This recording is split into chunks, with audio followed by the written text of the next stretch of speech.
जो श्री लाल जी की सेवा है, ये क्या है? ये विग्रह के रूप में, अर्चावतार के रूप में भगवान सब जीवों को अत्यंत सुलभ हो गए। ये अर्चावतार भी भगवान ने श्री जी की प्रार्थना से ही ग्रहण किया। साक्षात ठाकुर जी विराजे, साक्षात ठाकुर जी विराजे। इसलिए परात्पर स्वरूप में और भगवान के अर्चावतार में बिल्कुल भेद नहीं है। और हम तो ये कहेंगे साक्षात भगवान से भी अधिक महिमा उनके अर्चावतार की। ये बात सबकी समझ में आने वाली नहीं है। यद्यपि हम लोगों ने आचार्य जी के मुखारविंद से सुना कि अर्चावतार की सेवा भक्त करता है, पर उसको संतोष पूरा तभी होता जब बोलते चालते ठाकुर जी सामने आते। ये बात बिल्कुल सत्य है।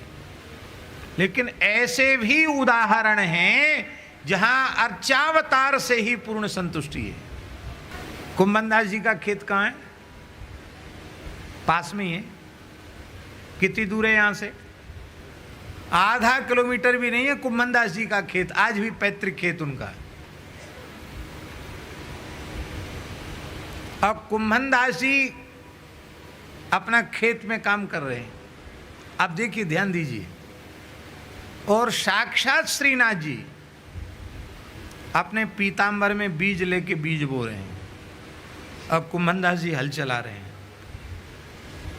और उसी समय श्री जतिपुरा में श्री ठाकुर जी के राजभोग का अवसर हुआ। तो पहले से टकोरा बज गया कि अब थोड़ी देर में राजभोग होने वाले हैं। तो श्री कुंभनदास जी भागे सेवा के लिए। ठाकुर जी पकड़ना चाहते थे, पकड़ नहीं पाए। अरे कहाँ जा रहे हो? मैं तो यहाँ खड़ा हूँ, कहाँ जा रहे हो? बोले पीछे बात करेंगे, हमारी सेवा चूक जाएगी। सीधे पहुँचे, श्रीनाथ जी का दर्शन किया। वहाँ राजभोग में ठाकुर जी की कीर्तन सेवा की। ठाकुर जी का अधरामृत मिला, वहाँ से प्रेम से प्रसाद लेके आए। यहाँ ठाकुर जी एक करील के झाड़ के नीचे बैठे, श्रीनाथ जी लीला कर रहे। ठाकुर जी बोले, कुंभनदास जी तुम्हारी भी बुद्धि पता नहीं कैसी है। हम साक्षात तुम्हारे पास खड़े हैं, लीला कर रहे हैं, और तुम हमारी उपेक्षा करके वहाँ मंदिर में दर्शन करने चले गए। तुमने हमारा तो बड़ा भारी तिरस्कार किया। कुंभनदास जी ने कहा, जय जय, मैं आपसे एक बात पूछूं, बुरो मत मानियो। सूदो साचो ब्रजवासी हूँ, सूदो सादो उत्तर दीजिए। हाँ कहो, पूछो। आपको बुलाया कौन ने? आप क्यों आए? क्यों पधारे आप? किसने बुलाया आपको? आपको कौन ने बुलाया? भगवान हंसने लगे, बोले हम अपनी प्रसन्नता से, अपनी इच्छा से आए। तो आप अपनी प्रसन्नता से, अपनी इच्छा से आए, और जब आपकी इच्छा होगी तो आप चले जाओगे। हम रोते रह जाएंगे, आपको पकड़ नहीं पाएंगे। अरे अनंत कोट गोपी चंद्र सरोवर पे उनके संग आपने रास की हो, वे तो आपको पकड़ के रख नहीं पाई, आप भाज गए, अंतर्धान है गए गोपिन के बीच से। गोपी तो आपको पकड़ नहीं पाई, मैं बड़ो बूढ़ो कहा आपको पकड़ तो। पर वहाँ श्री गिरिराज पर्वत पर जो आप विराजमान हैं, वो आचार्य चरण श्रीमद् वल्लभाचार्य महाप्रभु के अनुग्रह से आप वहाँ विराजमान हैं। वह हमारे जैसे अपात्र कुपात्र जीव को भी दर्शन देने के लिए बाध्य हैं। यहाँ आपका दर्शन आपकी इच्छा के अधीन है, पर वहाँ आपका दर्शन सबके लिए सुलभ है।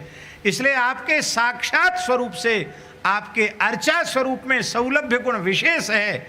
तो जो जिसकी उस अर्चावतार के की सेवा करते करते तो आपने प्रत्यक्ष कृपा की है। इसलिए मैं आपके अर्चावतार का महात्म्य आप से के, आपके साक्षात स्वरूप से भी अधिक अनुभव करता हूँ। इसलिए हम वहाँ सेवा नहीं छोड़ सकते, कीर्तन की सेवा नहीं छोड़ सकते। इतना सुनते ही श्रीनाथ जी ने कुंभनदास जी को हृदय से लगा के कहा, तुम मेरे श्रीनाथ स्वरूप में, अर्चावतार स्वरूप में ऐसा भाव रखते हो, इसीलिए मैं तुम्हारे साथ प्रत्यक्ष खेलता हूँ। पूज्य संत श्री गोपालाचार्य जी महाराज कहा करते थे, आपका छोटा बच्चा बोलना जानता है क्या? बोलो। जन्मते ही कोई बालक बोलना नहीं जानता, और माता पिता बोलते हैं बेटा बेटा बेटा कहे उसको, धीरे धीरे धीरे धीरे धीरे धीरे वो सबकी सुनता है, बोलता नहीं है, सुनता है। फिर धीरे धीरे बोलता ता पा माँ, ऐसे एक एक अक्षर बोलता है। तो घर में प्रसन्नता की लहर दौड़ जाती है कि बच्चे ने कुछ बोला।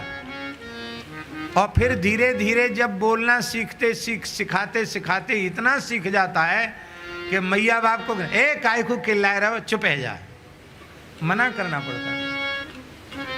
ऐसे ही पूज्य संत श्री गोपालाचार्य जी महाराज कहते थे, आपके अर्चावतार ठाकुर जी बोलते इसलिए नहीं है, आप उनको लाड़ लड़ाते ही नहीं।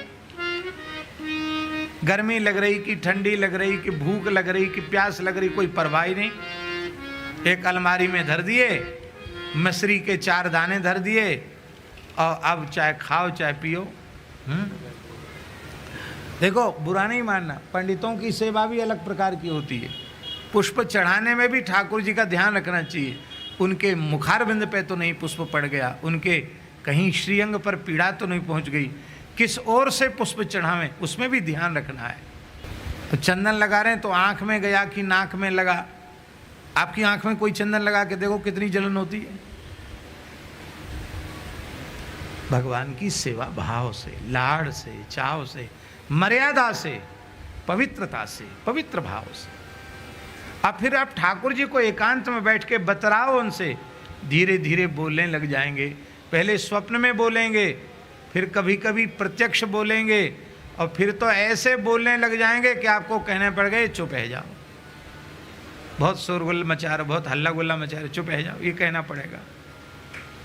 हमने एक ऐसे प्रेमी के स्थान का दर्शन किया, उन प्रेमी का दर्शन तो मैंने नहीं किया, वृंदावन की बात है।